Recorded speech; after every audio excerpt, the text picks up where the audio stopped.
مفتی ابوالقاسم صاحب نعمانی دامت برکاتہم کے نام کھلا خط لکھا، جس خط میں خط لکھنے والا لکھتا ہے کہ میں بہت رویا اور رونے کے بعد پھر میں قلم اٹھا کر لکھ رہا ہوں۔ پھر تمہاری غیرت اس وقت کہاں مر گئی تھی جب بلند شہر کے اجتماع میں مولانا سعد صاحب کے بیٹے مولانا یوسف نے پھر فضول خرچی، تمہاری غیرت کہاں مر گئی تھی؟ تم اپنے خط کے اندر رونے کا ڈھونگ کر رہے ہو، امت کو گمراہ کر رہے ہو، تفرقہ بازی مت کرو۔ اسی جگہ پر اللہ تعالیٰ نے یہ بھی فرمایا واعتصموا بحبل اللہ جميعا ولا تفرقوا، کہ اللہ تعالیٰ کی رسی کو مضبوطی سے تھام لو۔ تو اجتماعیت کی بنیاد یہ حبل اللہ ہے، اللہ کا قرآن۔ مفتی صاحب کو سلام کے ساتھ اولئک آبائی فجئنی بمثلہم اذا جمعتنا یا جریر المجامع۔ حامدا و مسلیا و مسلمہ۔ حال ہی میں مولانا سعد صاحب نے دیوبند کا دورہ کیا، جس کے بعد مفتی ابوالقاسم نعمانی صاحب کی ایک وائس کلپ سوشل میڈیا پر پھیلا دی گئی، جس میں مفتی صاحب نے صراحت سے فرمایا کہ مولانا سعد صاحب نے اپنے غلط نظریات سے رجوع نہیں کیا ہے، بلکہ ان کے غلط بیانات بڑھتے ہی جا رہے ہیں، علماء کو چیلنج کر رہے ہیں اور فتویٰ چھوڑنے اور دل کی بات سننے کی بات کر رہے ہیں۔ مفتی ابوالقاسم صاحب نعمانی دامت برکاتہم کی اس وائس کلپ کے بعد ان کے خلاف بدتمیزی کا ایک طوفان کھڑا کر دیا گیا، اور کچھ لوگوں نے مختلف علاقوں سے مفتی ابوالقاسم صاحب نعمانی دامت برکاتہم کے نام کھلا خط لکھا، جس خط میں محترم مفتی صاحب کے ساتھ بدتمیزی کے علاوہ کچھ بھی نہیں تھا۔ تو سب سے پہلے تو ہم یہ کہیں گے کہ یہ جو لوگ اپنے اپنے علاقے سے بیٹھ کر مفتی صاحب کو خط لکھ رہے ہیں، تو ان کا تو دعوت کا فریضہ خط لکھنے سے ادا ہی نہیں ہوگا۔ مولانا سعد صاحب کھارگر اجتماع کے اندر اللہ کی قسم کھا کر کہہ چکے کہ خود جائے بغیر دعوت کا فریضہ ادا ہی نہیں ہوگا۔ تو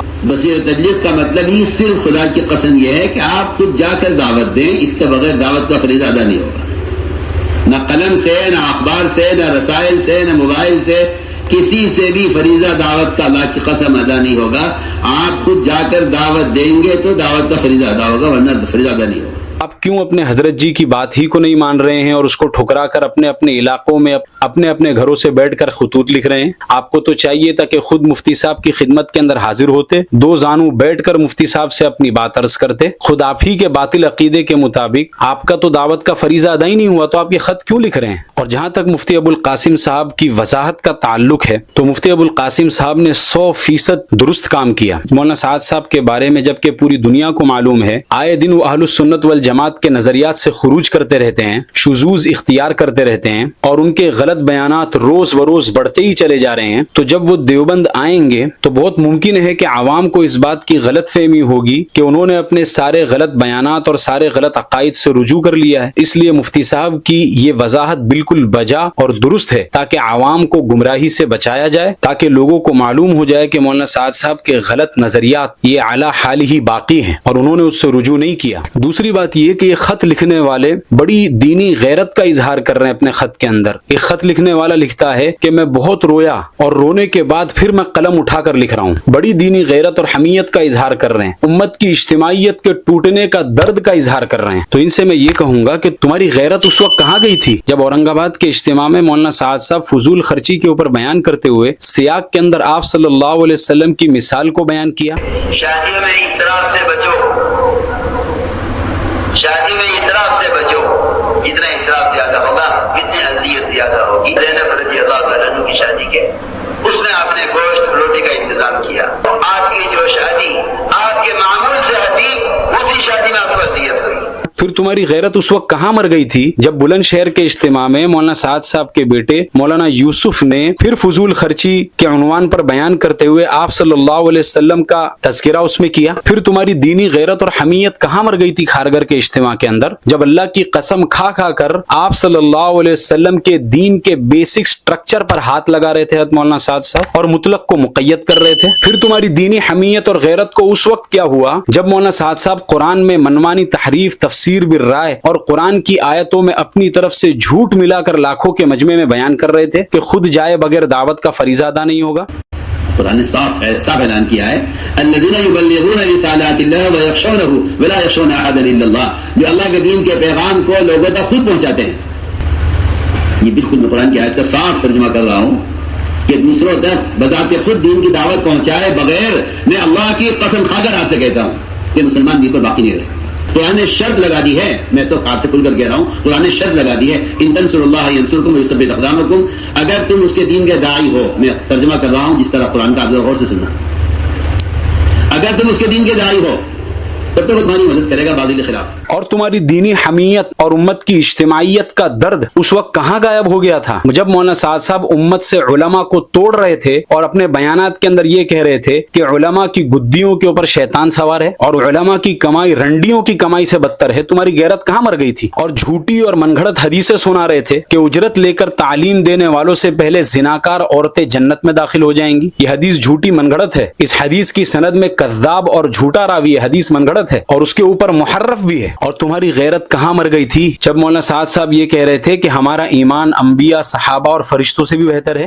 اس زمانے کا مسلمان نہیں سمجھتا کہ ہمیں ملائکہ، انبیاء اور صحابہ ان تینوں قسموں سے بڑھ کر ایمان ہمیں دیا گیا تھا۔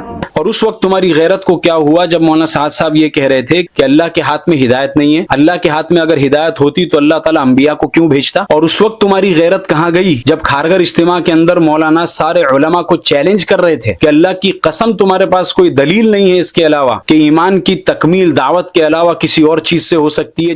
کہ ایمان کی تکمیل کا صرف ایک واحد سبب دعوت ہے، اس کے علاوہ اللہ کی قسم کوئی سبب ایمان کی تکمیل کا نہیں ہے۔ میں تو قسم کھا کر کہہ رہا ہوں، آپ کے پاس اس کے خلاف کوئی دلیل نہیں ہے۔ اللہ کی قسم، دعوت اللہ کے بغیر ایمان کی تکمیل کا کوئی ذریعہ نہیں ہے، کوئی ذریعہ نہیں ہے۔ نہ تہجد ہے، نہ تلاوت ہے، نہ ذکر ہے، نہ روزہ ہے، نہ نماز ہے، نہ حج ہے، نہ کچھ نہیں ہے۔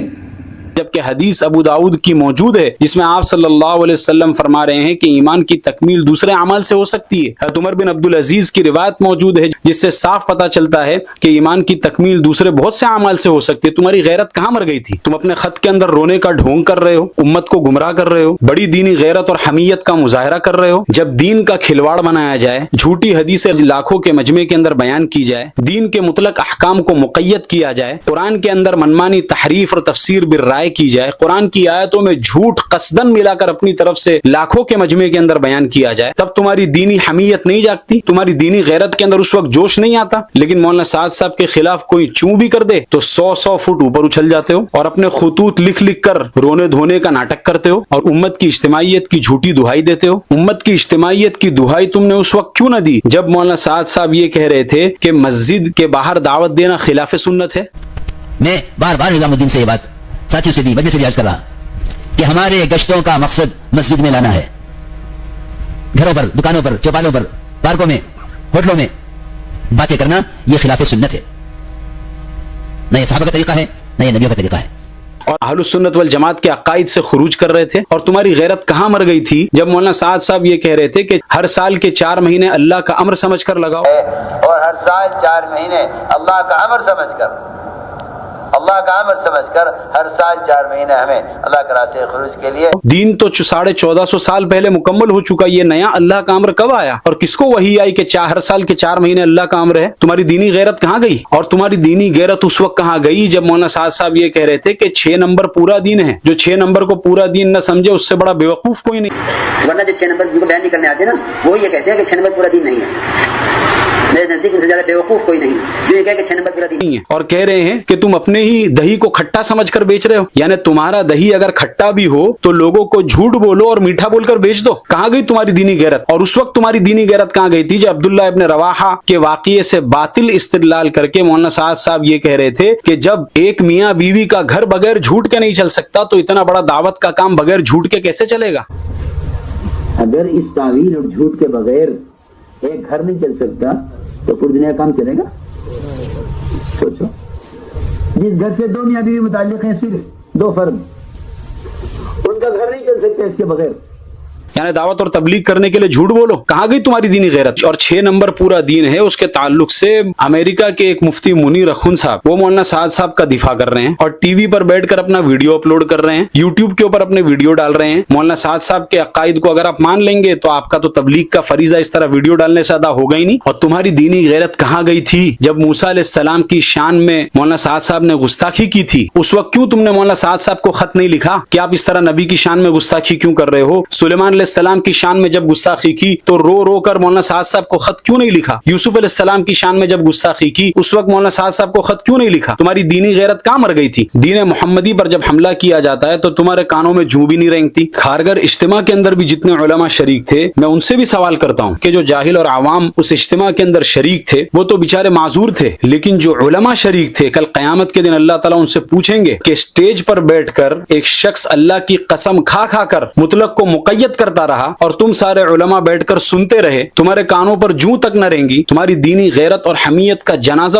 اس اجتماع سے اٹھائے۔ آؤ میں تمہیں بتاتا ہوں دیوبندیت کیا تھی۔ دیوبندیت یہ تھی کہ حاجی امداد اللہ مہاجر مکی جیسے شیخ نے بھی جب میلاد کے دفاع کے اندر رسالہ لکھا تو مولانا رشید احمد گنگوہی نے اس کو اٹھا کر تنور میں جھونک دیا۔ یہ ہے دیوبندیت۔ مولانا رشید احمد گنگوہی کے پاس گالیوں بھرے خط آتے تھے، مولانا خلیل احمد سہارنپوری خط پڑھ کر سناتے تھے، کہتے تھے کہ حضرت میں کیا پڑھوں، شروع سے آخر تک سب گالیاں ہی گالیاں لکھی۔ یہ تھی دیوبندیت، قرآن اور حدیث کے دفاع کے اندر گالیاں کھانا گوارا کیا، لیکن ہمارے ہوتے ہوئے بدعات کو عروج ملے یہ ہرگز گوارا نہیں ہے۔ اور دین کے بیسک سٹرکچر کے اندر کوئی چھیڑ چھاڑ کرے، ایسی چیز جو دین نہیں تھی اس کو دین کا حصہ بنائے، مطلق احکام کو مقید کرے، اس کو ہم ہرگز برداشت نہیں کریں گے اور قیامت کی صبح تک اس کو دین کا حصہ نہیں مانیں گے۔ آج یہ خط لکھنے والے مفتی ابو القاسم نعمانی پر طنز کر رہے ہیں، ان کی علمی صلاحیت اور علمی لیاقت تو شاید اتنی بھی نہیں ہے کہ نورانی قاعدہ بغیر غلطی کے پڑھ سکے۔ یہ مفتی ابو القاسم نعمانی صاحب کے اوپر طنز کر رہے ہیں، جس آدمی نے اپنی پوری زندگی قرآن حدیث کے اندر لگا دی اس کو سکھانے کی کوشش کر رہے ہیں۔ چلو بھر پانی میں ڈوب مرنے کی بات۔ جب سارے علماء خاموش ہیں، تبلیغی جماعت کے منکرات کے اوپر رد کرنے کے لیے کوئی تیار نہیں، کوئی عالم اس وجہ سے خاموش ہے کہ اس کو امامت سے ہٹا دیا جائے گا، کوئی اس وجہ سے خاموش ہے کہ اس کو اس کی نوکری سے نکال دیا جائے گا، کوئی اپنے ذاتی مفاد کے لیے خاموش ہے، اور بعض علماء تو اس وجہ سے بھی خاموش ہیں کہ مشورے اور جوڑ کے دنوں میں صبح میں جو